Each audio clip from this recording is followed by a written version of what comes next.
All right.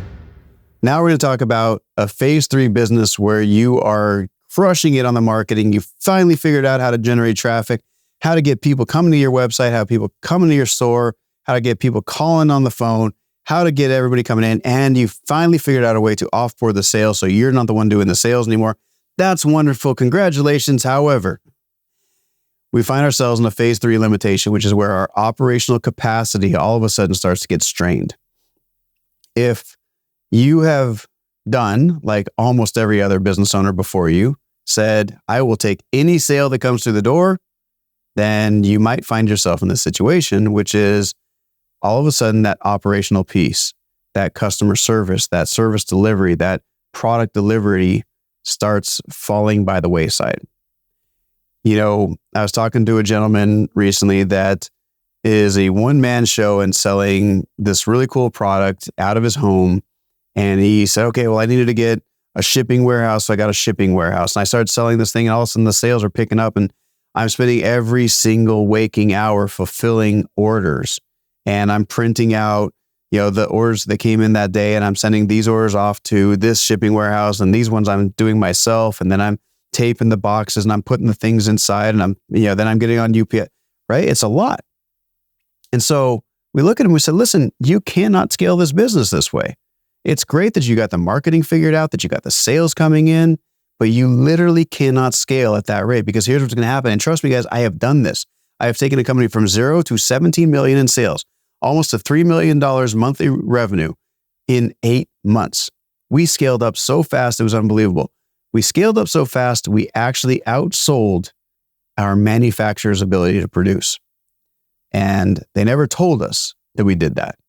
They just said, yep, no, we're fine. So they started sending empty envelopes, empty boxes, and all of a sudden our business imploded because we got so good at the marketing, so good at the sales. We were driving revenue like crazy. I was literally on the phone every single day with American Express and Chase Bank to wire money back and forth so we could keep the advertising going. We figured it out. We were off to the races and everything was amazing, except for this one little problem we ran into, which is our operational capacity was overloaded, right?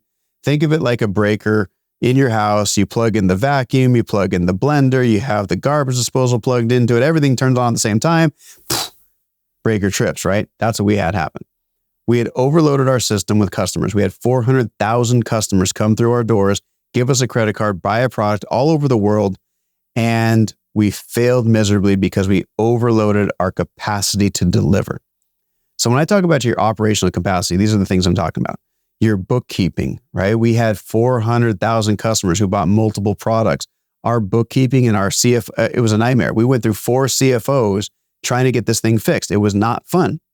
Another thing you have to have, quality control. That was our biggest mistake. We did not have quality control. We did not make sure that every product coming off the line was getting done properly. We didn't make sure that, if you're in the service business, making sure that every customer is satisfied with the level of service. If you're in a restaurant, making sure the food is getting turned out on time, the tables are getting turned over properly, the dishes are clean, that you're passing the health inspect. All those things are really important, right? Keeping up with all your licenses, keeping up, all of that stuff is important. That's your operational capacity. And it's the last thing that you ever bulk up, because generally the person who started the business, the founder, the CEO, the owner, they're the ones doing all the operations initially. And they want to outsource that. That's the piece you want to outsource, whether it's making the widget or shipping the widget or handling the customer. But most people, and this is a hard lesson I had to learn, most people only want a job. They don't want to take care of people like you did. They don't have pride in ownership, right?